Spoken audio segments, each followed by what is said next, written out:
Hello friends, प्रज्ञा smart classes में आप लोगों का स्वागत है। आज हम लोग अपने इस MP constable police constable science class को आगे बढ़ाएंगे। आशा करते हैं पीछे की 2 क्लासों में आप लोगों को कुछ नया सीखने को मिला होगा या फिर पीछे जो भी आपके डाउट्स थे वो दूर हुए होंगे।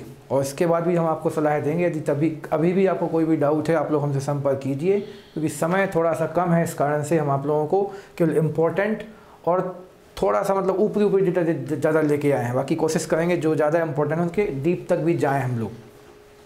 तो हम लोगों ने पीछे मात्रक और गति के नियम वगैरह सीख लिए हैं। तो आज बारी है हम लोगों के बल, जिसको आप लोग फोर्स के नाम से जानते हैं। बल की परिभाषा, बल के व्यंजक वगैरह हम लोग पीछे सीख चुके हैं। बल के बारे में आप लोग पढ़ चुके हैं कि बल एक बाह्य कारक है, एक एक्सटर्नल एलिमेंट है। इतना बस आप लोग याद कर लें तो आपको परिभाषा सुनते ही सब कुछ याद आ जाएगा कि बल एक बाह्य कारक है। ठीक है, बल एक बाह्य कारक है जो किसी भी वस्तु की स्थिति में जो करंट पोजीशन है उसमें चेंज करने का, उसमें परिवर्तन करने का प्रयास करता है। ठीक है, इसका व्यंजक भी आप लोगों को याद है पीछे से कि बल को हम लोग F बोलेंगे तो F बराबर क्या होता है, ma होता है। तो कुछ गणितीय सूत्र भी जल्दी लेके आएंगे इसके संबंधित में आपको। बाकी अभी थोड़ा सा आगे बढ़ते ताकि आप लोगों का कॉन्फिडेंस बढ़ जाए और आपका जो शाब्दिक ज्ञान है फिजिक्स संबंधी प्रतियोगी परीक्षाओं में वो हम लोगों का काफ़ी ऊंचा हो जाए, तो फिर एक भी क्वेश्चन करने में कोई दिक्कत नहीं आती है। तो आज हम लोगों को पढ़ना है बल के प्रकार। तो बल सामान्यतः 4 प्रकार का मिलता है मुख्य रूप से, या जो बल के एग्जाम्पल भी मान सकते हैं कि कहाँ कहाँ आप लोग बल फील करते हैं। तो बल जो है उसका पहला प्रकार माना जाता है कौन सा, गुरुत्वाकर्षण बल या फिर ग्रेविटेशनल फोर्स। इसके हमने लिखा तो जरूर है आप लोगों को समझाने के तुक्के के रूप में कि पृथ्वी संबंधित बल को ही हम लोग मुख्य रूप से क्या बोलते हैं, गुरुत्वाकर्षण बल। बाकी फिजिक्स की किताबों में आपको इसकी परिभाषा मोस्टली क्या लिखी हुई मिलेगी कि हम लोगों के ब्रह्मांड में कोई भी 2 पिंड जिनके बीच में किसी भी प्रकार का आकर्षण बल काम करता है, उस आकर्षण बल को ही हम लोग क्या नाम दे देते हैं, गुरुत्वाकर्षण बल। अब चाहे वो पृथ्वी और पृथ्वी पर उपस्थित किसी अन्य वस्तु के बीच लगे, अब चाहे वो पृथ्वी और मून के बीच मतलब चंद्रमा के बीच लगे, और चाहे पृथ्वी और सूर्य के बीच में लगे, उन सभी बलों को हम लोग क्या कहेंगे, गुरुत्वाकर्षण बल। और ये प्रबल, ये काफ़ी प्रबल से लेकर काफ़ी दुर्बल दोनों प्रकार का हो सकता है। इसलिए यहाँ पे ये कंफर्म नहीं हो पाएगा कि आप गुरुत्वाकर्षण बल को सबसे प्रबल माने कि सबसे दुर्बल माने। जैसे उदाहरण के रूप में हम बोलें कि हमारे बोर्ड के बीच में भी एक आकर्षण बल लग रहा है जिसको हम लोग गुरुत्वाकर्षण बल कहेंगे, लेकिन हमें इसका कोई आभास नहीं हो रहा है। तो इस स्थिति में कैसा है, अपना दुर्बल है। लेकिन कभी कभी हम लोग देखते हैं कि हमें तो इस प्रकार से खड़े हुए हैं और पीछे से कोई अचानक हमारे निकल जाता है तो हम लोगों को आभास होता है कि कोई ना कोई निकल गया, जबकि आपको दिखा नहीं है। तो जो वो आभास होता है, वो आभास होने का कारण भी क्या है, गुरुत्वाकर्षण बल है। क्योंकि प्रकृति में हर एक वस्तु के पास कोई ना कोई द्रव्यमान है और द्रव्यमान के कारण ही हम लोगों को गुरुत्वाकर्षण महसूस होता है। आगे हम लोग गुरुत्वाकर्षण के नियम में पढ़ेंगे वो चीज़। तो अभी बस आपसे इतना हम बोलना चाहेंगे, हमारे ब्रह्मांड में कोई भी 2 वस्तु, इनको आप पिंड बोलोगे, कोई भी 2 पिंड जिनके बीच में एक आभासी बल होता है, उस आभासी बल को ही हम लोग क्या नाम दे देते हैं, गुरुत्वाकर्षण बल। सामान्यतः इसको आप पृथ्वी से संबंधित पढ़ेंगे, जिसको हम लोग गुरुत्वीय त्वरण भी नाम दे देते हैं। यहाँ पे एक चीज़ और लिख दें, आभासी भी होता है, कभी कभी ये इमेजनरी भी हो जाता है। बाकी सूर्य और चंद्रमा, पृथ्वी और सूर्य के बीच में आप लोगों को ये प्रत्यक्ष रूप से महसूस होता है, भले दिखता नहीं है। फिर हम लोग जब अपने आप को पृथ्वी के साथ लेके जाते हैं तो भी महसूस होता है, लेकिन कोई भी 2 वस्तु के बीच में आपको फील होता है, लेकिन कई बार कुछ समझ में नहीं आता, इसलिए हमने आभासी वर्ड यूज कर लिया है। अब बात करते हैं विद्युत चुंबकीय बल। तो यहाँ पर विद्युत भी लगी है और चुंबक भी लगी है। जो विद्युत से आसानी से पकड़ पाओगे कि प्रकृति में कोई भी 2 आवेश हैं, ठीक है, कोई भी 2 आवेश हैं, उनके बीच जो बल पाया जाता है, जैसे आप लोग एक आकर्षण और प्रतिकर्षण बल पाया जाता है, तो आप बोलेंगे सर प्लस प्लस एक दूसरे को रिफ्लेक्ट करते हैं, प्रतिकर्षित करते हैं, और माइनस माइनस एक दूसरे को आकर्षित करते हैं। ठीक है ना, यहाँ पर गलत हो गया, ये दोनों भी क्या करेंगे, प्रतिकर्षित ही करेंगे। ठीक है, और प्लस माइनस जो है एक दूसरे को क्या करेंगे, आकर्षित करेंगे। या फिर हमने चुंबकीय बल भी लिखा है, तो चुंबक में आप लोगों को पता है कि उसमें भी सेम उसके एक हमारा दक्षिण ध्रुव होता है, एक उत्तरी ध्रुव होता है। तो ये एक दूसरे को आकर्षित करेंगे, लेकिन दक्षिण एक दूसरे को क्या करेंगे, प्रतिकर्षित करेंगे। फिर चुंबक में भी एक पॉजिटिव तो एक नेगेटिव ध्रुव बन जाता है। तो सीधी बात है, चुंबक या आवेशों के मध्य जो बल पर लगता है उस वाले बल को हम लोग क्या कहेंगे, चुंबकीय बल। तो इसमें ये भी द्रव्यमान के आधार पर या फिर अपने परिमाण के आधार पर दुर्बल और प्रबल दोनों प्रकार का हो सकता है। ठीक है, अब हमने साफ भाषा में लिख रखा है यहाँ पे एक दुर्बल या क्षीण बल, तीसरे बल का नाम। तो इसको सबसे कमजोर बल मानेंगे। ठीक है, कभी कभी कुछ किताबें इसको वांडर वाल बल भी कह देती हैं, तो ये भी आप लोगों को याद रखना है कि वांडर वॉल बल कह देते हैं। जो सामान्यतः कहाँ पे काम करता है कि हम लोगों को पता है हम लोगों के वायुमंडल में बहुत सी गैसें हैं और वो गैसें जो हैं हम लोग उन गैसों के बीच भी आसानी से गति कर पा रहे हैं। मतलब वो दो गैसों के जो अणु हैं उनके बीच में जो आकर्षण बल है वो भी एक प्रकार का गुरुत्वाकर्षण बल हो सकता है, लेकिन वो और ज़्यादा चूँकि कमज़ोर हो जाता है तो उस कमज़ोर बल को हम लोग दुर्बल या क्षीण बल कहते हैं। तो उस वाले बल को हम लोग आसानी से तोड़ के आगे बढ़ जाते हैं। ठीक है, तो सीधी बात है गैसों के अणुओं के बीच लगने वाले बल को हम लोग किस बल के नाम से जानते हैं? दुर्बल या क्षीण बल। उसको कभी कभी वान डर वाल बल भी कह देते हैं। बाकी थोड़ा सा अलग कॉन्सेप्ट है, बॉल को अलग दिख दिया तो आप लोग ज़्यादा दिल पे मत लें इन चीज़ों को। वान डर वाल बल बिंदी नहीं लगानी है, ठीक है, बिंदी आप लोग लगा लेना अपने हिसाब से। अब आगे चलते हैं। तो बस यहाँ पे क्या याद रखना, ब्रह्मांड के किन्हीं भी दो वस्तुओं के बीच जो बल लगेगा उसको गुरुत्वाकर्षण बल, आवेशों के मध्य विद्युत चुंबकीय बल, आवेश चुंबक पे भी हो सकता है और अपने विद्युत के उपकरणों पे भी हो सकता है। दुर्बल या क्षीण बल सामान्यतः किसके बीच लगेगा? गैसों के अणुओं के मध्य लगेगा और सबसे कमज़ोर होता है। प्रबल या नाभिक के अंदर, प्रबल बल या फिर इसी को आप बोलेंगे नाभिक के अंदर का बल। तो ये क्वेश्चन ही बन चुका है आप लोगों की प्रतियोगी परीक्षा में कई बार कि प्रकृति में सबसे प्रबल बल किसे मानेंगे आप? तो प्रकृति में सबसे प्रबल बल मानेंगे आप नाभिकीय बल को। तो नाभिकीय बल को कैसे मानेंगे आप? कि हम लोग को पता है भाई नाभिक के अंदर जो मानी हमारा नाभिक है, नाभिक के अंदर न्यूट्रॉन और प्रोटॉन बैठे रहते हैं। नाभिक के अंदर न्यूट्रॉन और प्रोटॉन बैठे रहते हैं और न्यूट्रॉन और प्रोटॉन सामान्यतः अपनी जगह को कभी छोड़ के बाहर नहीं निकलते और ये अपनी जगह पर बैठे रहते हैं। और हम लोग को पता भी है कि नाभिक को तोड़ने के लिए हम लोगों को कई डिग्री सेल्सियस तक का तापमान का उपयोग करके उसको तोड़ते हैं। मतलब नाभिकीय विखंडन के दौरान हम लोगों को बहुत अधिक ऊर्जा चाहिए। तो एक समझने का तरीका ये बन जाएगा कि नाभिकीय बल इतना प्रबल होता है कि इस बल को तोड़ने के लिए हम लोगों को बहुत अधिक तापमान या ऊर्जा की आवश्यकता होती है। इसलिए नाभिकीय बल को हम लोग क्या मानते हैं? सबसे प्रबल बल मानते हैं। तो ये वाला क्वेश्चन परीक्षा में कई बार बन चुका है कि प्रकृति के सबसे कमजोर बल तो आप बोलेंगे दुर्बल बल या क्षीण बल या फिर उसी को बोल देंगे वान डर वाल बल, और प्रकृति का सबसे प्रबल बल तो उसके लिए क्या बोलेंगे? नाभिक के अंदर वाला बल, जिसको हम लोग केवल प्रबल बल भी कहेंगे, फिर नाभिकीय बल भी कह सकते हो आप, न्यूक्लियस फोर्स भी कहेंगे, जो सामान्यतः नाभिक के अंदर न्यूट्रॉन और प्रोटॉन या फिर दो न्यूट्रॉन के मध्य लगता है। यदि आप ये बोल दोगे गलती से कि सर वो तो प्रोटॉन और इलेक्ट्रॉन के बीच लगेगा, तो आप लोगों को पता है इलेक्ट्रॉन और प्रोटॉन के बीच जो बल लगेगा वो तो किसका उदाहरण है? तो आप बोलेंगे गुरुत्वाकर्षण बल का। एक बात फिर से हम बोलते हैं कि नाभिक में या फिर हम लोगों के परमाणु संरचना में प्रोटॉन और इलेक्ट्रॉन के मध्य जो बल लगता है, प्रोटॉन और इलेक्ट्रॉन के मध्य जो बल लगता है वो वाला बल कौन सा बल होता है? गुरुत्वाकर्षण बल। जिसकी सीधी बात है गति करते समय जो बल लगता है, गति करते समय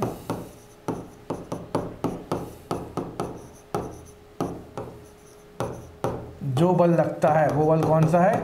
तो गुरुत्वाकर्षण बल है।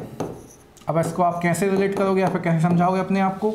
तो हम लोग को पता है ये बीच में कहीं भैया सूर्य खड़ा हुआ, उसके चारों ओर पृथ्वी घूम रही है, तो पृथ्वी और सूर्य के बीच में भी कौन सा बल काम करता है? गुरुत्वाकर्षण बल।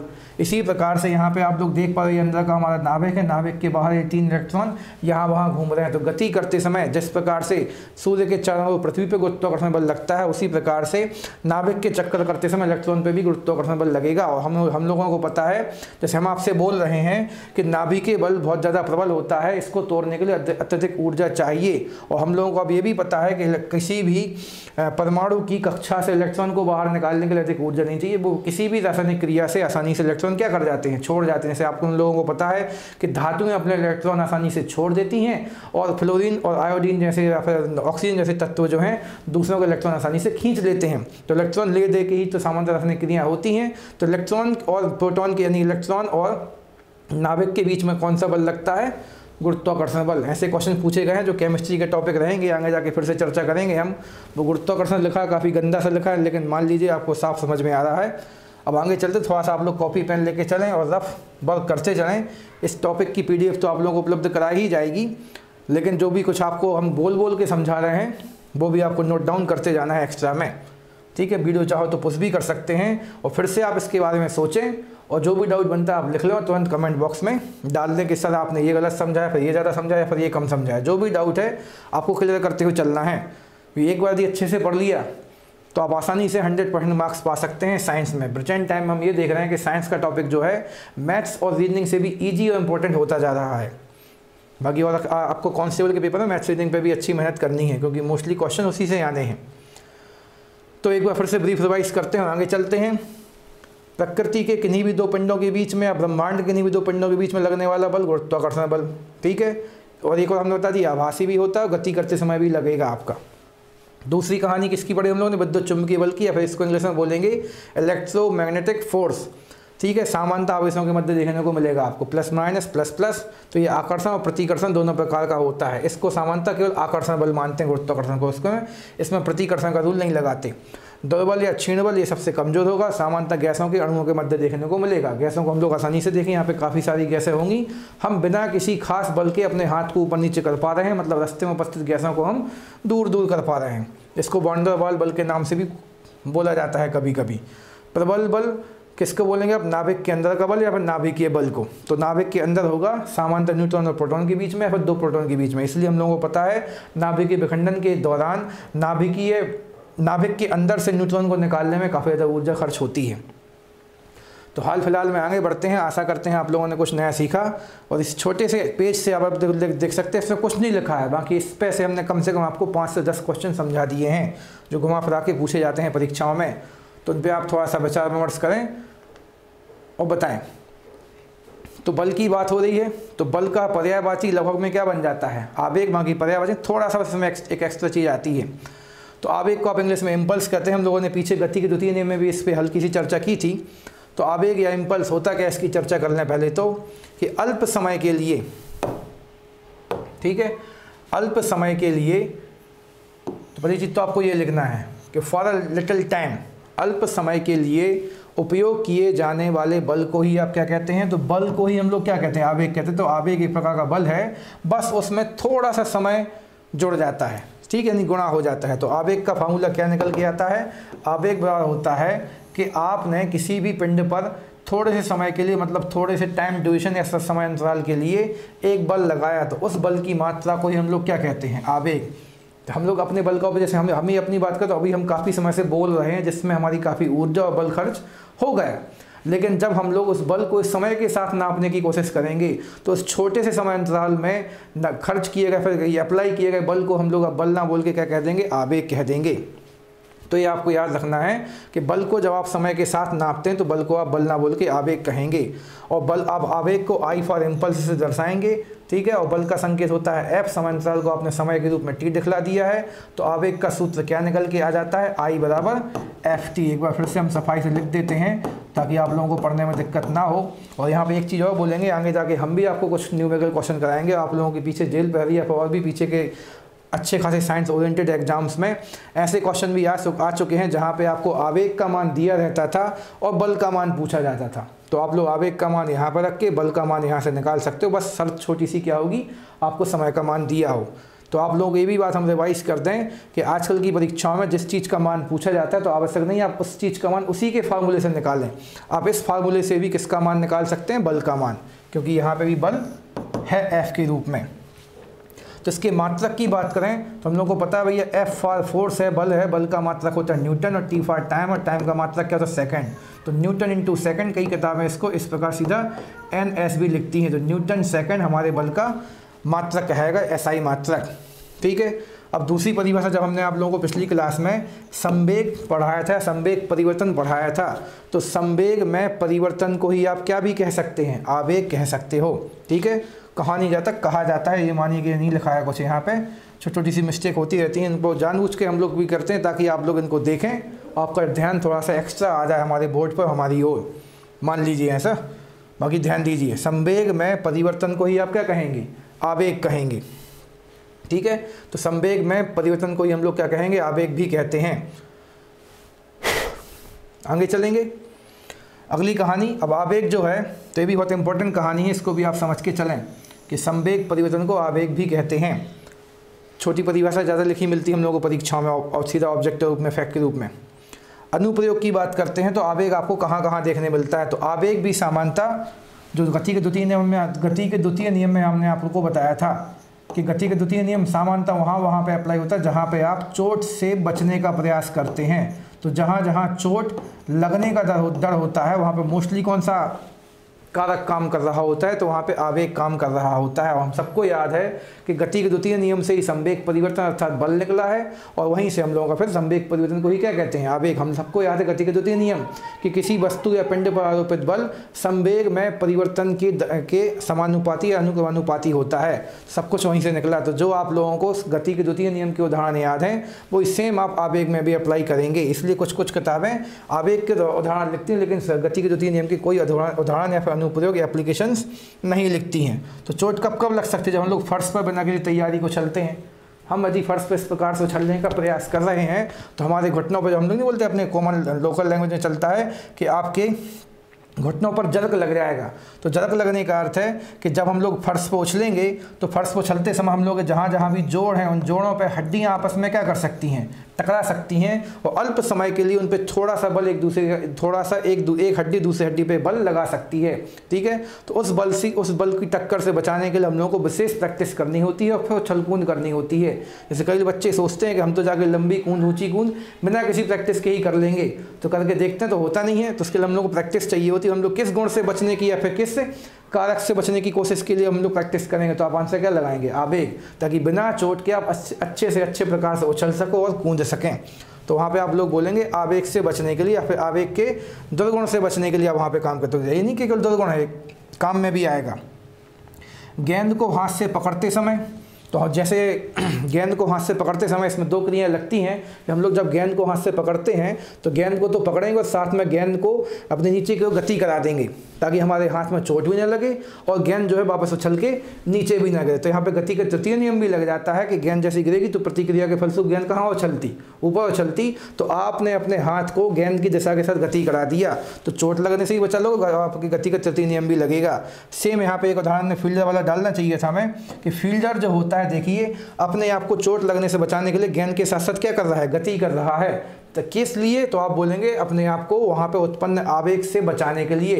यदि वो एकदम से गेंद को पकड़ेगा और रुकेगा तो उसका एक भाग तो गति में है लेकिन दूसरा भाग जो गति से रोकने की प्रयास कर रहा है, दोनों में फिर से हल्की सी टक्कर होगी अल्प समय के लिए और वो एक दूसरे पे एक प्रतिरोधी बल लगा देंगे तो वहाँ पर उत्पन्न हो जाएगा आवेग और फिर से उनकी हड्डियों में फिर मांसपेशियों में चोट लगने की संभावना हो सकती है। इसलिए सामान्यतः जो फील्डर्स होते हैं, देखिए अफरीदी साहब है हमारे ख्याल से यहाँ पे, यदि ध्यान से आप, हमें तो दिख रहा है लेकिन आप लोगों के मोबाइल में नहीं दिखेगा शायद, तो ये गेंद के साथ ही क्या कर रहे हैं, गति कर रहे हैं। अब यही मिला तो आप लोग ज़्यादा बुरा मत मानिए कि आपने इन लोगों को क्यों लिया। तो अभी आप पढ़ाई पर ध्यान दें, ये मत सोचें ये कौन है। वापस आ जाते हैं। अगला क्या लिखा, हाथ से ईंट को तोड़ते समय, ईंट मतलब वो कांटे वाली ईंट, ना कि आपको लाल वाली ईंट में से वो भी टूट सकती है। तो यहाँ भी क्या होता है, हाथ से जब आप ईंट को तोड़ रहे होते हो तो आपने अपने हाथ से अल्प समय के लिए बस एक छोटी सी टक्कर किसको मार देते हैं हम लोग, इस ईंट को। तो अल्प समय के लिए वहाँ पे एक बल आरोपित हो जाता है और वही बल जाकर उस ईंट के कणों में कंपन उत्पन्न कर देगा। वो कंपन करते करते दूर चले जाएंगे, वो ईंट क्या हो जाएगी, दो भागों में टूट जाएगी। उसी प्रकार से हथौड़ी से कील को ठोकते समय, तो कई बार आप लोगों ने, जो मिस्त्री लोग होते हैं, बढ़ई लोग होते हैं, उन लोगों को देखा होगा, वो लोग ऐसा लेते हैं खट्टे से एक बार बस मार के वापस आते हो, कील देखते कील क्या हो गई अंदर। तो वो लोग भी वहाँ पे किस चीज़ का उपयोग करते हैं, आवेग का। भले उनको पता नहीं होता पर प्रैक्टिस करते करके उन लोगों ने किस चीज़ की प्रैक्टिस कर ली, आवेग को मेनटेन करने का प्रयास कर लिया है।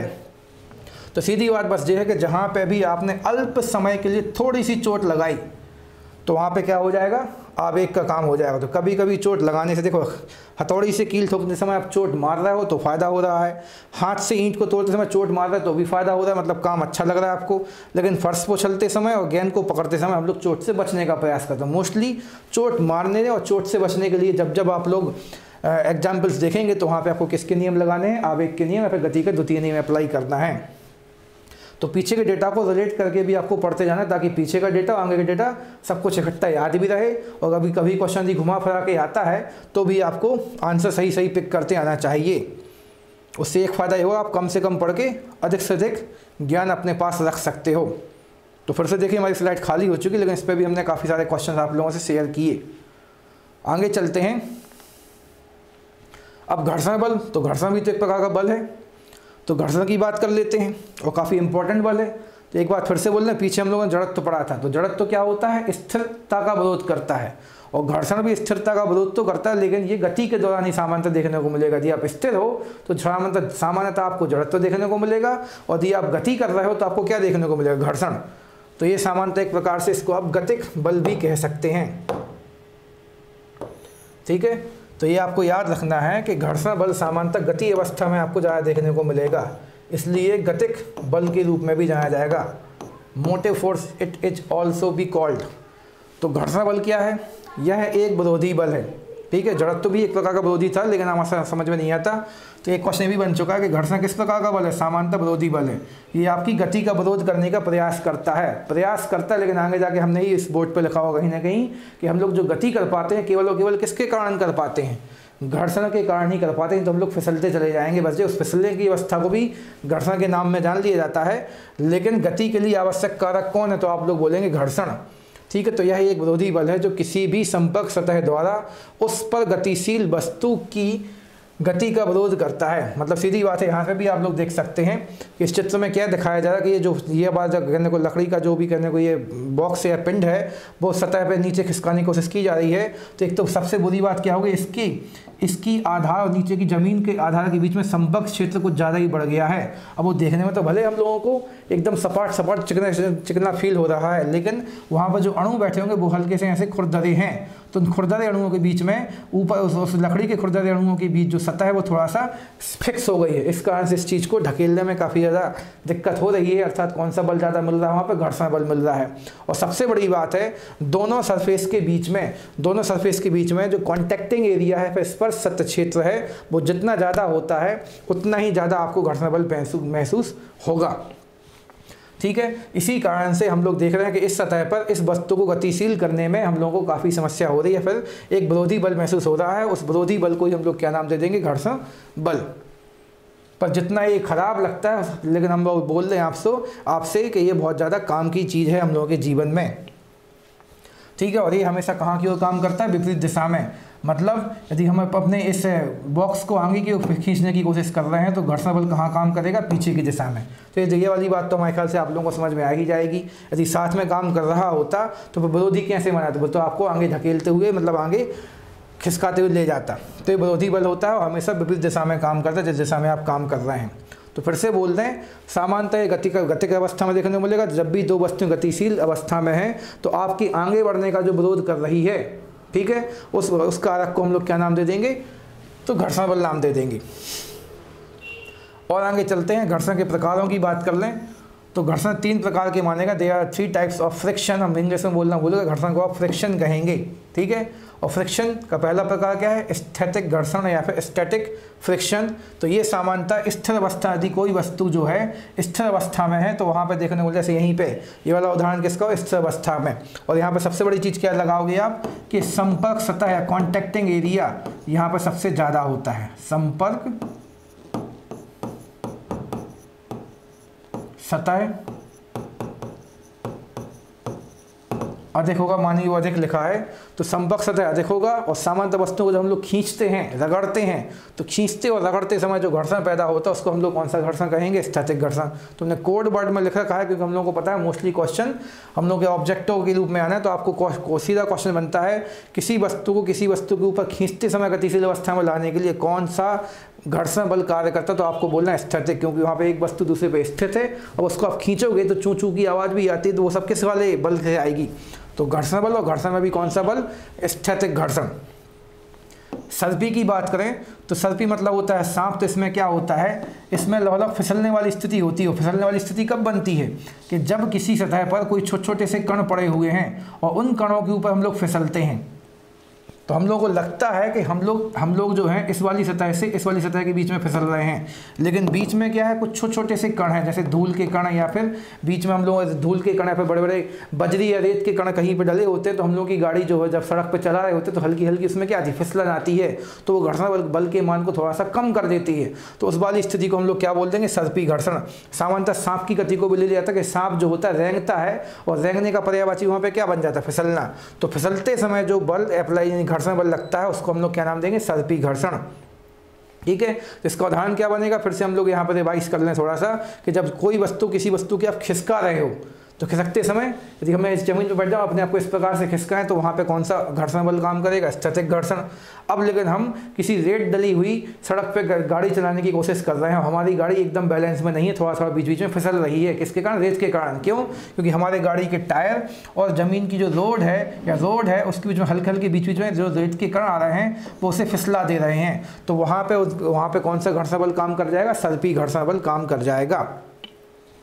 अब लोटनी घर्षण कब काम करेगा? लुढ़कते समय। लोटनी घर्षण कब काम करेगा? लुढ़कते समय। तो जो हम लोग देखते हैं कि जब किसी गोल चीज़ को आप किसी सड़क सतह पर लुढ़काते हो, ठीक है, तो अब एक तो अच्छी बात करते हैं कि इसमें इसका आकार और द्रव्यमान तो बहुत बड़ा होता है, लेकिन सतह के साथ कॉन्टेक्टिंग एरिया या संपर्क सतह का मान बहुत कम हो जाता है, ठीक है, जिस कारण से लुढ़कने में दिक्कत भी नहीं होती है और आप लोग बड़ी से बड़ी वस्तु को भी यहाँ से वहाँ लुढ़का के अर्थात रोल करके यहाँ से वहाँ ले जा सकते हो। तो जो बॉल बीयरिंग है इसका सबसे अच्छा उदाहरण बनती हैं। बॉल बीयरिंग आप लोगों ने देख रखी हैं कि बॉल बीयरिंग के द्वारा आप लोग देखो इन दो सतहों के बीच हमें अब इस वाली सतह को इस अंदर वाली सतह के ऊपर खिसकाना था। अब लेकिन ये दोनों एकदम चिपक जाते तो वहाँ पे स्थैतिक घर्षण और सर्पी घर्षण का मान दोनों का मतलब इन दोनों में से किसी एक का मान बहुत ज़्यादा बढ़ जाता। तो अब हम लोगों ने इनके बीच में क्या डाल दिए? बियरिंग्स डाल दी, रिंग्स डाल दिए, ठीक है, बॉल बियरिंग्स डाल दिए। तो बॉल बियरिंग्स के द्वारा हमारे घर्षण के बल को हमारे घर्षण के मान को कम भी कर दिया गया और हमें गति कराने में कोई दिक्कत नहीं होती है। तो बस आखिरी में बस इतना फिर से रिवाइज कर दें कि खींचते समय कौन सा घर्षण लगता है? स्थैतिक घर्षण। और यहाँ पर दो सतहों के बीच संपर्क सतह का मान अधिकतम होता है। दूसरी स्थिति फिसलते समय कौन सा घर्षण अप्लाई होता है? सर्पी घर्षण, ठीक है, सर्पी घर्षण। और यहाँ पर संपर्क सतह का मान इससे थोड़ा सा कम होगा। और लोटनी घर्षण में कब लगेगा? लुढ़कते समय। तो यहाँ पर संपर्क सतह का मान और कम हो जाएगा। तो सबसे अच्छी क्वालिटी का घर्षण कौन सा हो जाएगा हम लोगों के लिए? ये वाला, ठीक है, मतलब यहाँ पे आपको गति करने में ज़्यादा समस्या नहीं मिलेगी। लेकिन सबसे उच्च क्वालिटी का सबसे उच्च मान वाला घर्षण कौन सा हो? तो ये वाला होगा। तो यहाँ पे हमने प्रबलता का क्रम लिखा है आप लोगों के लिए। तो प्रबलता के जब क्रम की बात होगी तो सबसे ज़्यादा घर्षण का मान होता है पहले वाले में, इसमें, फिर 2 नंबर में, और सबसे कम किस में होता है? इसमें। तो हम लोग पूरी कोशिश करते हैं कि दोनों प्रकार के घर्षणों को किसमें चेंज कर दें। इसके लिए सबसे अच्छा उदाहरण क्या है? तो आप लोग ने पढ़ रखा कि हम लोग कभी भी, जैसे हम लोग शटल हो गए, कोई भी चीज़ हो गई, वहाँ पे घर्षण के मान को कम करने के लिए या तो हम लोग स्नेहक अर्थात लुब्रिकेंट अपना ग्रीस वगैरह डाल देते हैं, या फिर गाड़ियों में क्या लगा देते हैं? Ball bearing. तो इन दोनों की सहायता से आप स्थैतिक और सर्पी घर्षण को लोटनी घर्षण में चेंज करने का प्रयास करते हैं। ये वाला क्वेश्चन भी बहुत परीक्षाओं में आ चुका है कि स्नेहक और बॉल बीयरिंग का मेन काम क्या होता है। तो आप वहाँ पे बोलेंगे इनका काम है स्थैतिक और सर्पी घर्षण को लोटनी घर्षण में चेंज करना। तो इसको याद रखें और थोड़ा सा रिवाइज करें। डेटा बहुत बड़ा है तो हमने इंपॉर्टेंट चीज़ें आप लोगों से शेयर की हैं। अगला फैक्ट ये भी बहुत काम में आता है परीक्षाओं में, किसी भी वस्तु की अधिकतम गति, ठीक है, अधिकतम गति का निर्धारण भी कौन करेगा? तो उसके लिए भी आप लोग आंसर लगाएंगे घर्षण करेगा। कि कोई भी वाहन जो है उसकी अधिकतम गति कितनी होगी? हम लोग देखते हैं कि हमारे पास समझिए अपनी पल्सर की ही कोई सिटी 100 गाड़ी हो, आपके पास पल्सर की कौन सी गाड़ी है? पल्सर गाड़ी है, गलत बोल रहे हम जाना। बजाज की हमारे पास सिटी 100 और आपके पास बजाज की पल्सर गाड़ी है, लेकिन पल्सर गाड़ी की अधिकतम गति 200 किलोमीटर तक हो सकती है, प्रति घंटे तक हो सकती है, लेकिन सिटी 100 की अधिकतम 80 या 100 तक जा पाती। तो क्यों? क्योंकि उसमें उन लोगों ने घर्षण के सही प्रकार के फ्रिक्शन कारकों का यूज किया है, तो उसके द्वारा ही उनकी अधिकतम गति का निर्धारण होता है। तो घर्षण के आधार पर ही किसी भी वाहन की अधिकतम गति का निर्धारण हो सकता है, ठीक है। तो ये भी आप लोगों को याद रखना है। तो किसी भी वाहन की या किसी वस्तु की अधिकतम गति का निर्धारण भी कौन सा बल करता है? घर्षण। ये आप लोगों को याद रखना है। काफ़ी इंपॉर्टेंट टॉपिक है, हमने इंपॉर्टेंट चीज़ें आपसे शेयर की हैं, तो आपको याद रखना है घर्षण एक विरोधी बल है जो गतिशील अवस्था में देखने को मिलेगा। इसके 3 प्रकार होते हैं, ठीक है। सबसे अधिक घर्षण का मान किस में मिलेगा? स्थैतिक में, और सबसे कम मिलेगा लोटनी में। इनका प्रबलता क्रम ये हो जाएगा। और हम लोग को टूट फूट से बचाना है तो हम लोग को घर्षण बल का मान कम करना पड़ेगा। ये टॉपिक हम पढ़ना भूल गए। तो दुनिया में जितने प्रकार की भी टूट फूट होती हैं सब किसके कारण होती हैं? तो भी आप आंसर कर लगाएं, घर्षण के कारण ही होती हैं। जो चीज़ें आपस में घिस के क्या होते हैं? टूट जाती हैं। तो इसको आप रिवाइज कीजिए और आगे बढ़ते हैं हम लोग, ठीक है। तो बलों में अगला टॉपिक है हम लोगों का घर्षण बल के बाद अभिकेंद्रीय बल या सेंट्रीपिटल फोर्स। तो इसके नाम में भी लगा है, वैसे तो आप लोग थोड़ा ध्यान देंगे। तो है काफ़ी इजी टॉपिक, जिन लोगों ने पहले से पढ़ा है तो वो लोग भी जानते हो, जिन्हें नहीं पढ़ा है तो भी कोई ख़ास नई बात नहीं है। आप इसमें ही लगा देखेंगे, इसमें ही लिखा केंद्रीय। तो केंद्र की ओर लगने वाले बल को ही हम लोग क्या कहते हैं? अभिकेंद्रीय बल। तो हमने वही छोटी सी परिभाषा वही लिख रखी है, ज़्यादा टफ नहीं बनाई है लैंग्वेज। केंद्र की ओर लगने वाले बल को आप अभिकेंद्रीय बल कहेंगे। सामान्यतः हम लोग देखते हैं कि जब भी हम लोग किसी मोड़ पर मुड़ते हैं तो अपने आप को हम लोग हल्का सा कहाँ झुका लेते हैं, अंदर की ओर अर्थात केंद्र की ओर। तो केंद्र की ओर झुकाने से हम लोगों को बैलेंस भी अच्छा मिल जाता है, बैलेंस मोबाइल वाला नहीं, एक अपना संतुलन वाला बैलेंस मिल जाता है और हम लोग गिरने से बच जाएंगे और गति करने में कोई खास समस्या भी नहीं आती है। ठीक है, तो केंद्र की ओर जो झुकने पर जो बल मिलता है हम लोगों को, उस वाले बल को हम लोग क्या कहेंगे, अभिकेंद्रीय बल। तो चित्र थोड़ा सा अच्छा नहीं लग रहा तो इसको चेंज कर लेते हैं हम। तो हमने मानिए कोई हमारा वृत्तीय मार्ग है, ये इसका केंद्र है। जब हम यहाँ पे गति करेंगे तो ये समझिए कोई वाहन जब यहाँ पे गति करेगा तो अपने आप को वो कहाँ झुका के चलेगा, तो अपने आप को वो अंदर की ओर झुका के इस प्रकार से चलता रहेगा। तो उस अंदर की ओर झुकने पर जो आपको बल मिलता है उस वाले बल को हम लोग क्या नाम दे देंगे, अभिकेंद्रीय बल नाम दे देंगे। काफ़ी ईजी होता है। अभिकेंद्रीय बल के लिए व्यंजक क्या है तो आप लोगों को याद रखना, इसको सिद्ध करना हम आपको सिखाते हो जरूर, लेकिन अभी समय कम है और उतना इंपॉर्टेंट नहीं है कि सिद्ध करना नहीं है, तो सीधा मान रखने को आएगा। तो अभिकेंद्रीय बल का मान F का मान होगा mv²/r।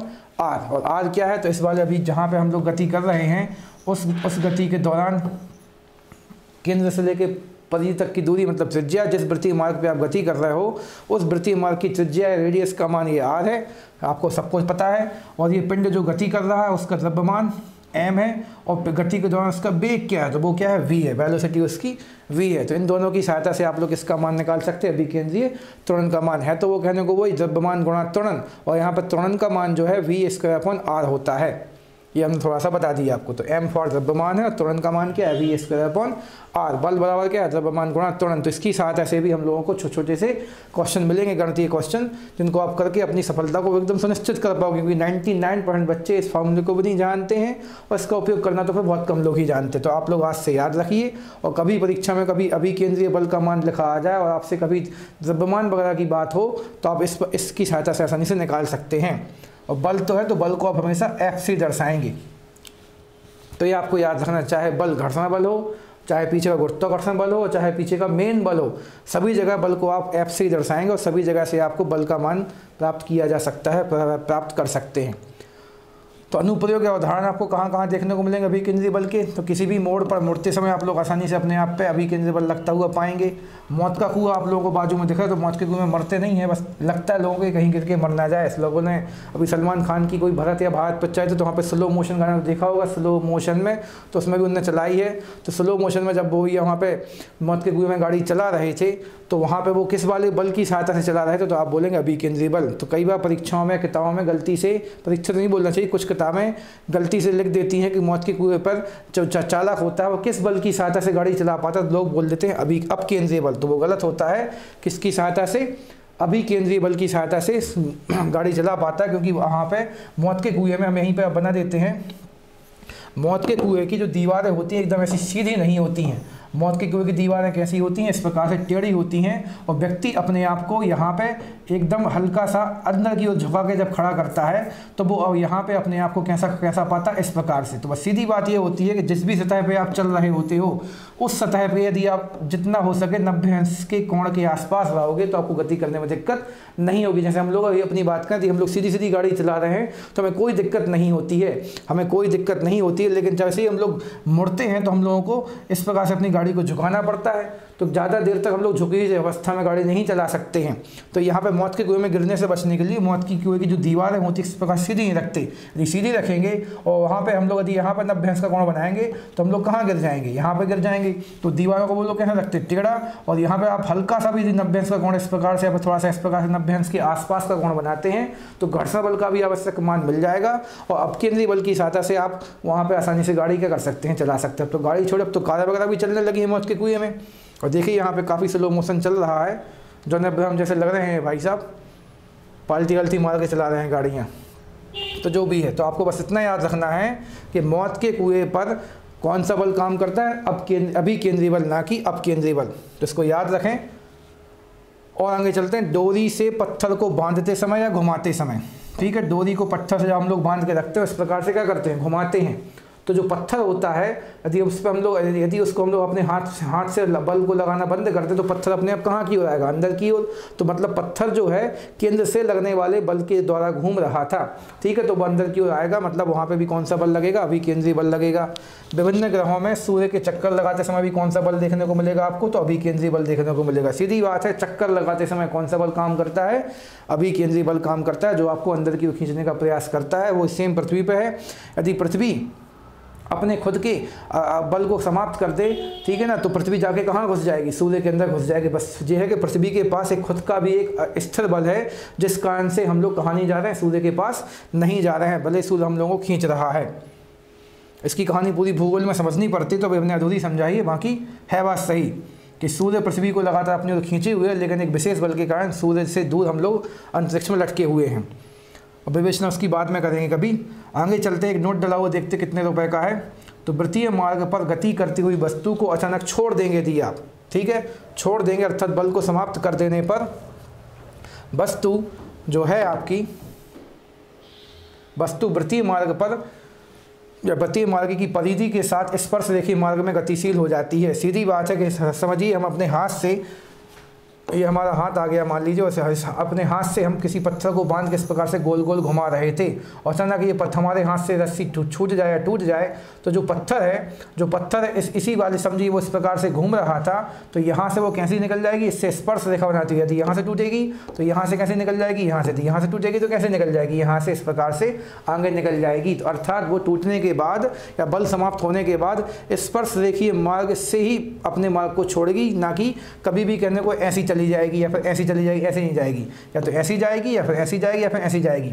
इसका सबसे अच्छा उदाहरण क्या है, इसी वाले नोट का उदाहरण रखा है आपके नीचे ये। इसका सबसे अच्छा उदाहरण है साइकिल के पहिए से या फिर किसी भी वाहन के पहिए से कीचड़ का उछलना। हम लोग क्या देखते हैं कि जब किसी कीचड़ में हम लोग गाड़ी चला रहे होते हैं तो मानिए पहिया जो है आगे की ओर बढ़ रहा है, तो कीचड़ जो है किस प्रकार से उछलता रहता है, इस प्रकार से उछलता रहता है। तो यहाँ पे इस वाले वृत्त के साथ में वो क्या बनाता है, स्पर्श रेखा का निर्माण करता है। और स्पर्श रेखीय गति में क्या होता है, उछलता रहता है, दूर जाता रहता है। क्यों?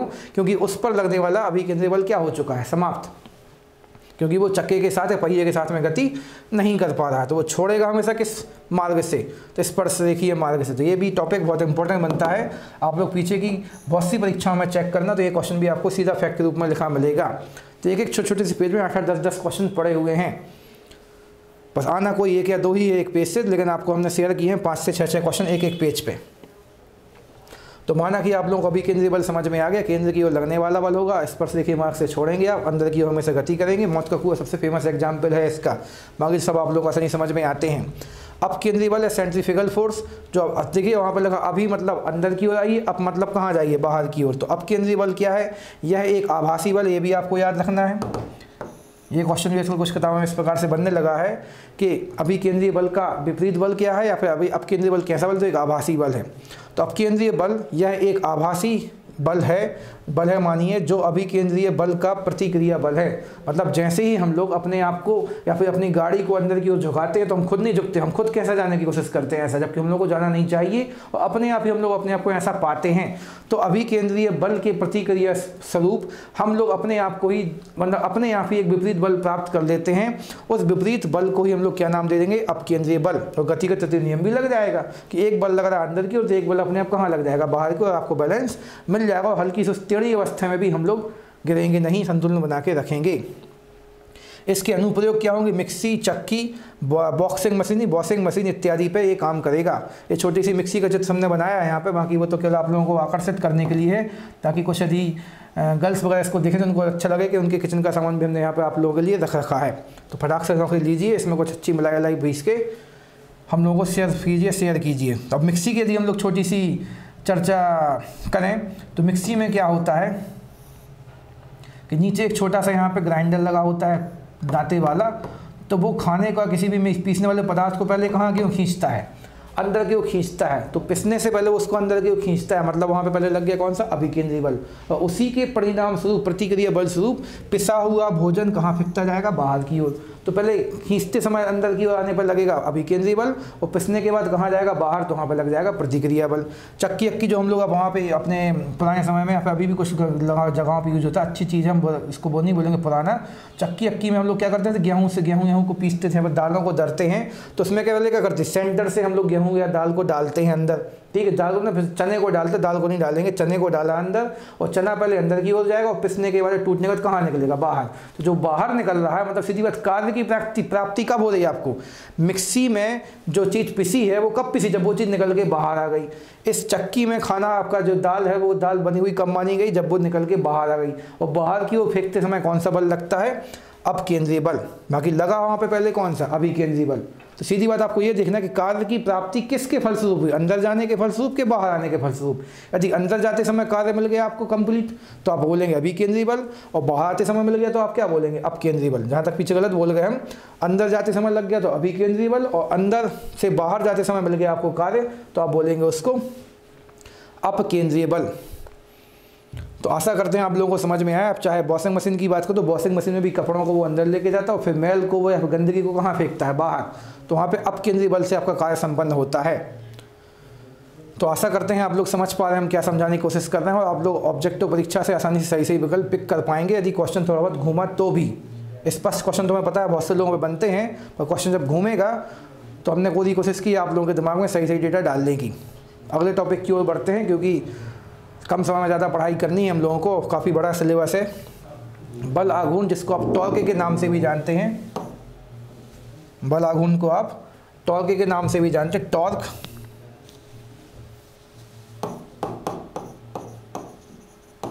मन होगा तो लिख दिए हमने, आगे चलते हैं। तो टॉर्क या बल आघूर्ण का, तो यहाँ पे भी आप देख सकते हैं घूर्णन तो लगा है, घूर्णन मतलब घूमना तो पड़ेगा।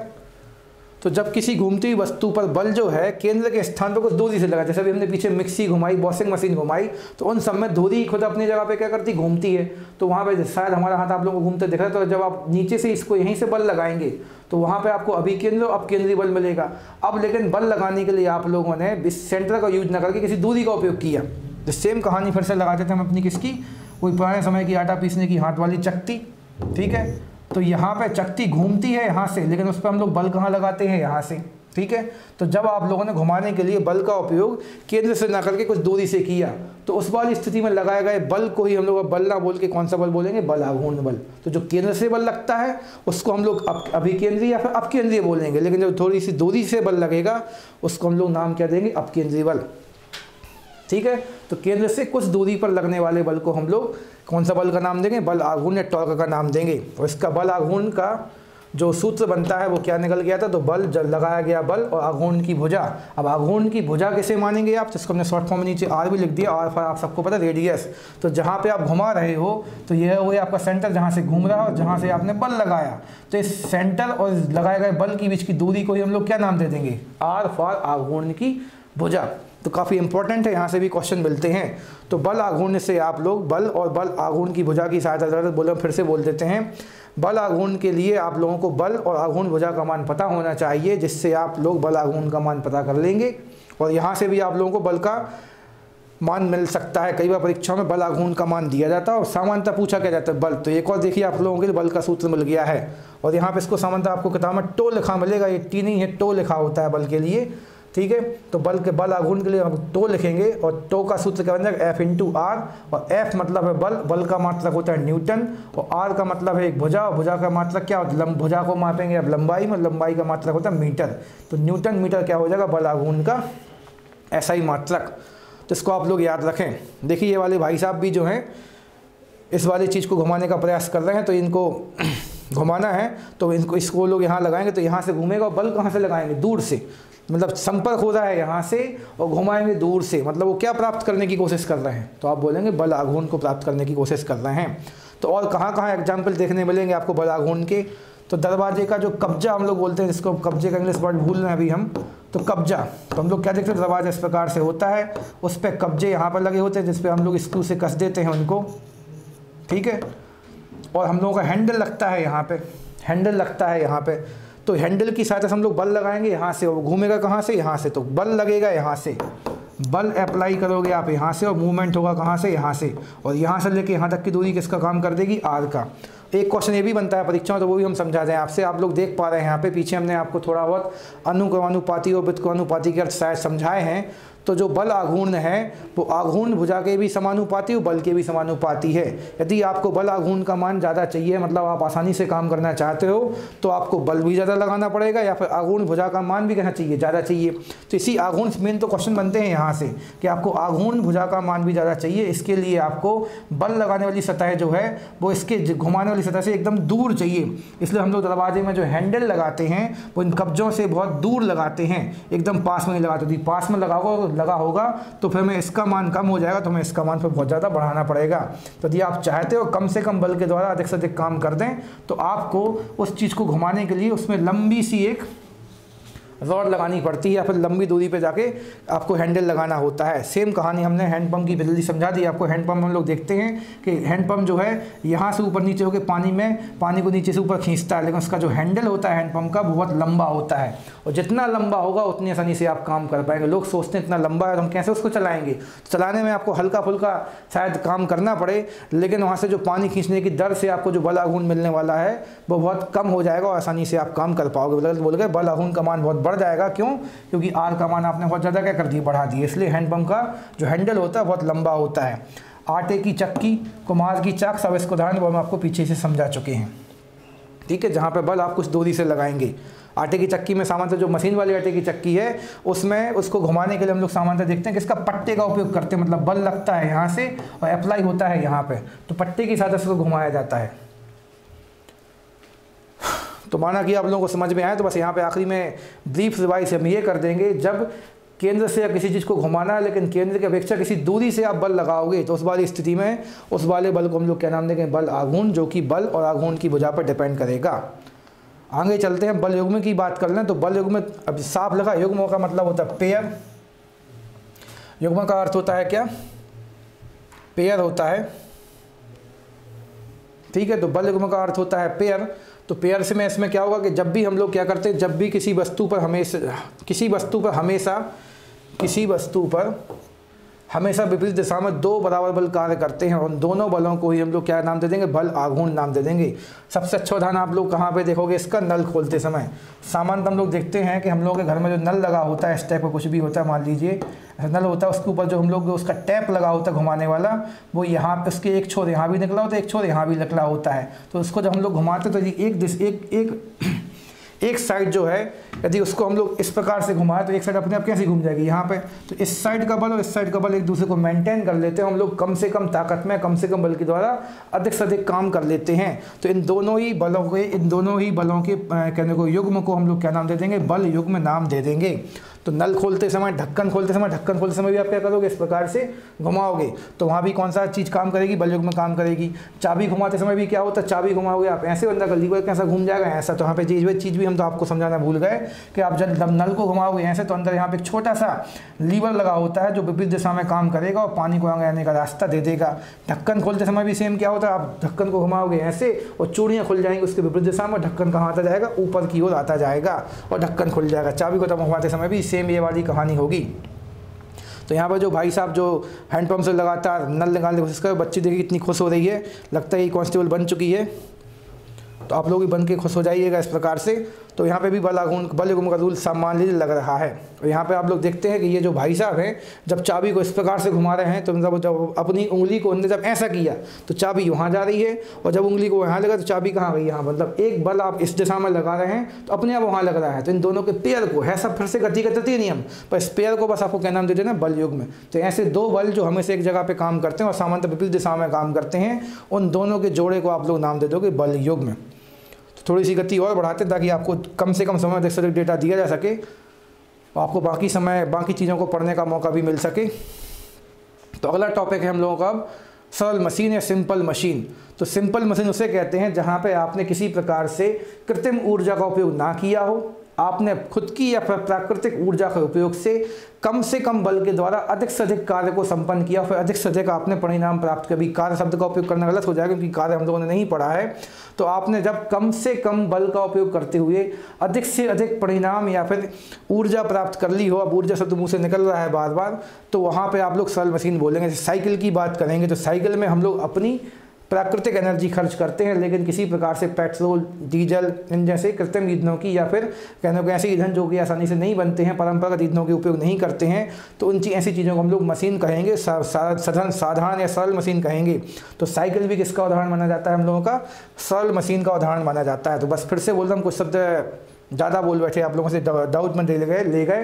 तो ऐसी मशीनें जिनमें आप लोगों ने प्राकृतिक ऊर्जा का उपयोग किया होता है, जिसके लिए आपको किसी अन्य प्रकार की बाह्य ऊर्जा पर डिपेंड नहीं होना होता, आप स्वयं उस काम को कर सकते हो, और ऐसी मशीनों को हम लोग क्या नाम दे देंगे? सरल मशीन। ठीक है, जहाँ पे आप लोग कम से कम बल से अधिक कार्य प्राप्त करना चाहते थे। तो वह मशीन जिसे मनुष्य बिना किसी ईंधन के उपयोग करते अधिकतम बल अप्लाई कर सकता है, उसको आप लोग सरल मशीन कहेंगे। ठीक है, और सरल मशीन से आप लोग क्या चाहते हैं? मशीन की दक्षता आपको अधिक मिल जाए।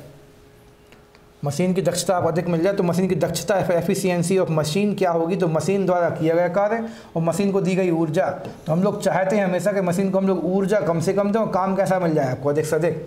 ठीक है, तो उससे मशीन की दक्षता मिलेगी आपको। तो मशीन द्वारा किया गया कार्य बटे में मशीन को दी गई ऊर्जा गुणा में कर देंगे 100, तो इसको हमेशा प्रतिशतता में दिखलाएंगे एफिशिएंसी दिखलाने के लिए। तो अच्छा व्यक्ति उसे माना जाएगा जो कम से कम समय में अर्थात या फिर कम से कम बल लगा के अधिक से अधिक काम करके दे दे, तो उसी को ही आप अच्छी से अच्छी मशीन कहेंगे।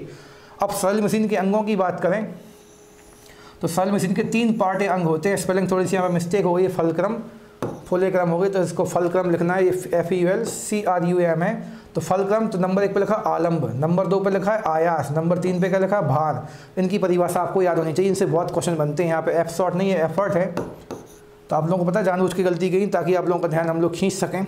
ठीक है, तो आलम्ब, आयास और भार। तो सामान्यतः जो मशीन होती है उसके कितने अंग होते हैं? 3, आलम्ब, आयास और भार। इनको इंग्लिश में क्या बोलते हैं आप? आलम्ब को बोलते हैं फलक्रम, आयास को बोलते हैं एफर्ट जहाँ से काम किया जाएगा, और भार को बोलते हैं आप लोड, जहाँ पे किसी वस्तु को आप रख के काम करोगे।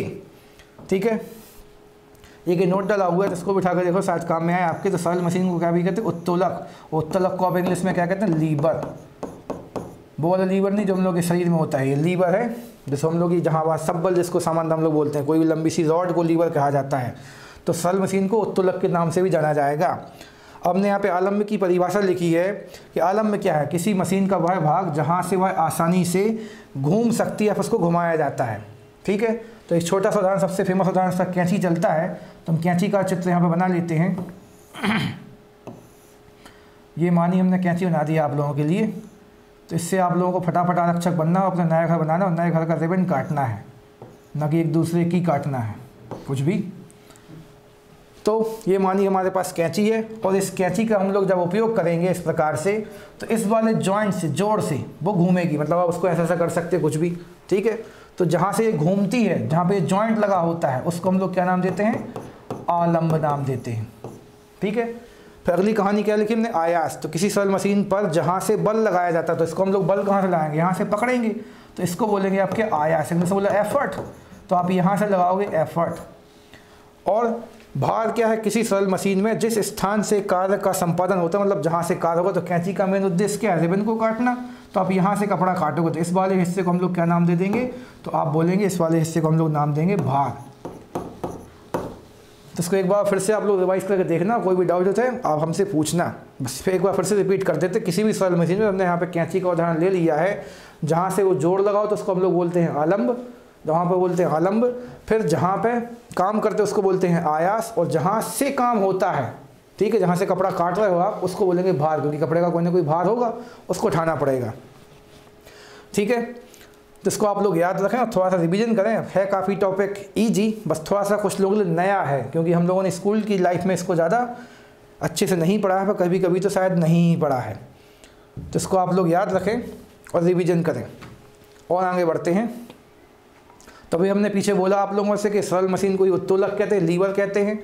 देखिए कैंची से आप लोग वहाँ पर जहाँ तक कुछ काटे देवानेवन कट भी रहा है, वो व्यक्ति लगता है सफल हो गया है अपने काम में। तो उत्तोलक की बात करें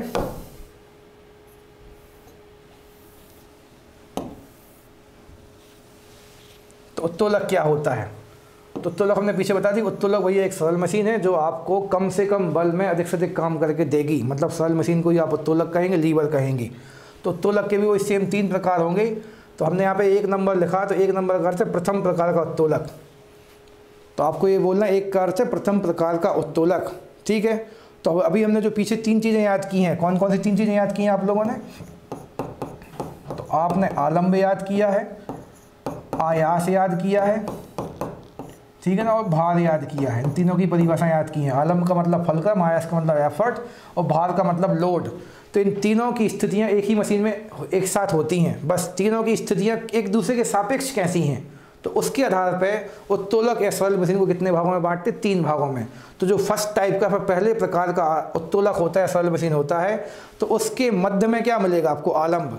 मतलब जो हम लोगों ने ये जोड़ लगाया था, तो जोड़ के रूप में बीच में जोड़ होगा बीच में, तो यहाँ पे होगा आलम्ब।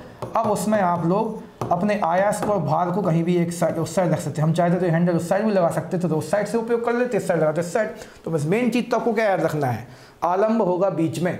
तो जब आलम्ब बीच में होता मतलब जोड़ बीच में लगा होगा, तो उस वाले उत्तोलक को आप लोग क्या नाम दे देंगे? प्रथम प्रकार का उत्तोलक। इसको उदाहरण क्या का हो जाएंगे? तो कैंची, संसी, प्लास, पैडल लिखना है, साइकिल का पैडल, ठीक है, तराजू, ठीक है, कारक। और अच्छा बस यहाँ पे ख़त्म। ये एक नोट डला है यहाँ पे आप लोगों का फैक्ट है, इससे जो कार्य होगा वो 1 से ज़्यादा भी होगा, 1 से कम भी होगा। यहाँ पे बल्कि ये भी लिख सकते हैं 1 के बराबर भी होगा, ठीक है, 1 के बराबर भी होगा, 1 के बराबर भी होगा। तो ये आप लोगों को याद रखना है कि मध्य प्रथम प्रकार में आलम्ब होगा बीच में। आलम्ब क्या था? जोड़ था। तो यहाँ पे जोड़ होगा बीच में, और जब जोड़ बीच में होगा तो आपको काम जो मिलेगा 1 के बराबर भी, 1 से कम भी और 1 के बराबर। तीनों प्रकार के काम कर सकते हैं आप, क्योंकि ये फर्स्ट क्वालिटी का है, A1 क्वालिटी का है। यहाँ से हर प्रकार का काम किया जा सकता है। इसको कभी और आगे समझाएंगे अच्छे से कि कैसे ये सब होता है। बाकी अभी तो आप लोग बस याद रखने की कोशिश करें कि कार्य जो है आपको यहाँ से ज़्यादा, कम और बराबर तीनों प्रकार का मिलेगा। और आगे चलते हैं। दूसरे प्रकार का उत्तोलक जो होता है, उसमें मध्य में कौन पहुंच जाएगा? तो आप बोलेंगे भार। भार पहुंच जाने का अर्थ है, उसमें भार पहुंच जाने का अर्थ है कि आप वहां पे जिस चीज़ पे काम करने आए हो उसको आपको बीच में रखना पड़ेगा। जैसे कि उदाहरण में देख पाए आप सनौता। तो सनौता जो है थोड़ा सा देशज शब्द लगता है सनौता, तो ये बना हुआ है सनौता। आप लोग देख सकते हैं। सामान्यतः इससे हम लोग सुपारी जैसी चीज़ों को काटने का काम करते हैं सामान्यतः। बाकी आप चाहें तो कुछ भी काट सकते हैं जो काटने लायक लग रहा है आपको। तो इसका चित्र बना के हम दिखाते हैं आपको सनौते का, यहाँ बना के दिखाते हैं, ठीक है। तो सनौते में आप लोग देखेंगे कि यहाँ पर जोड़ लग जाता है और नीचे से एक और चीज़ निकल के आती है। तो यहाँ से जोड़ लगा है, तो यहाँ से इसको आप घुमा के ऊपर नीचे करोगे। तो इस बार जहाँ पर जोड़ लगता है उसको हम लोग क्या नाम देते हैं? तो आप बोलेंगे सर इसको तो हम लोग आलम्ब नाम देते हैं, ठीक है। काम होगा कहाँ से? यहाँ से। तो यहाँ पर सुपारी रखोगे आप और सुपारी यहाँ से कटेगी, तो ये वाला भाग किसका काम करेगा? तो आप बोलेंगे भार का काम करेगा। और यहाँ से आप पकड़ोगे तो यहाँ पे क्या आ जाएगा? हमारा आयास। तो आप लोग अब क्रम देख लें, ये आयास लिखा है, बीच में भार है क्योंकि काम यहाँ से हुआ है और आलम्ब जोड़ यहाँ पर लगा है। तो इस बार पिछले बार जो जोड़ था वो बीच में था और यहाँ पर जोड़ पहुँच गया कोने में। तो जब कोने पर जोड़ होता है तो उसको हम लोग क्या बोल देंगे? अंदर कोने से कोई हमें याद नहीं, जब बीच में भार रखा जाता है तो उसको हम लोग बोलेंगे भार। बीच में है अर्थात वो द्वितीय प्रकार का उत्तोलक है। सनौता, नींबू निचोड़ने की मशीन लिखना था पूरे यहाँ पे, और कब्जे वाले दरवाजे, ठीक है। तो इन सबको उदाहरण के रूप, इन सबको कहाँ मानेंगे? द्वितीय प्रकार के उत्तोलक में। इसी प्रकार तृतीय वाले की बात करें तो यहाँ पे आयास बस बीच में पहुँच जाएगा। आयास का मतलब दबाने, पकड़ने वाली चीज़ बीच में पहुँच जाएगी। जैसे सबसे पहला उदाहरण क्या है? चिमटा। तो चिमटे का चित्र यदि हम बनाएं इस प्रकार से, अच्छा नहीं बना, थोड़ा सा फिर से बना लेते हैं, बाजू में बना तो हुआ है वैसे। तो यदि हम इसी पे ध्यान दें तो चिमटे का जोड़ यहाँ पर लगा हुआ है, इसको हम लोग यहाँ से पकड़ेंगे और रोटी कहाँ लगी होगी? यहाँ पे। तो जहाँ पर रोटी पकड़ोगे आप वहाँ वाला हिस्सा क्या होता है? भार। क्योंकि काम तो यहाँ से, मतलब काम यहाँ पर संपन्न होना है, पर करेंगे कहाँ से? पकड़ेंगे यहाँ पर। तो यहाँ पर क्या आ जाएगा? आयास, ठीक है। और जोड़ लगा है कहाँ पे? तो यहाँ पर लगा हुआ है। तो आप यहाँ पे क्या देखेंगे? यहाँ पर लगा है जोड़, तो इसको बोलेंगे आप आलम्ब। तो फिर से देख लें, आलम्ब और भार के बीच में कौन है? आयास। तो बस आपको तो बीच की चीज़ याद रखनी है। पहले वाले में बीच में आलम्ब था, दूसरे वाले में बीच में हमारा भार था और तीसरे वाले में बीच में कौन है? आयास है। तो अब जो फर्स्ट क्वालिटी का था उससे तीनों प्रकार के काम हो जाए, 1 से ज़्यादा, 1 से कम, बराबर भी। द्वितीय क्वालिटी में आपको 1 से ज़्यादा बस मिलेगा, लेकिन तृतीय क्वालिटी में हमेशा 1 से कम काम मिलेगा। तो इन सभी प्रकार की मशीनों का मुख्य उद्देश्य होता है क्या? कार्य करना, फिर यांत्रिक लाभ या लाभ प्राप्त करना। तो यांत्रिक लाभ प्राप्त करने के लिए आपको एक सूत्र याद रखना है, भार की भुजा और आयास की भुजा। इसको आप यहाँ से समझ सकते हैं। भार यहाँ से लेके यहाँ तक मानेंगे, जहाँ से जोड़ से यहाँ तक, तो ये हो जाएगी हमारी भार की भुजा और ये हो जाएगी हमारी किसकी भुजा, आयास की भुजा। तो जी कभी आपको इस प्रकार से गणितीय सवाल मिल जाए तो आप यहाँ से इसकी लंबाई और बटे में इसकी लंबाई, मतलब ऊपर भार और नीचे कौन, आयास की भुजा रख के आप लोग कार्य की या फिर यांत्रिक लाभ की गणना भी कर सकते हैं। तो आज की क्लास फिलहाल समाप्त करते हैं। Best of luck.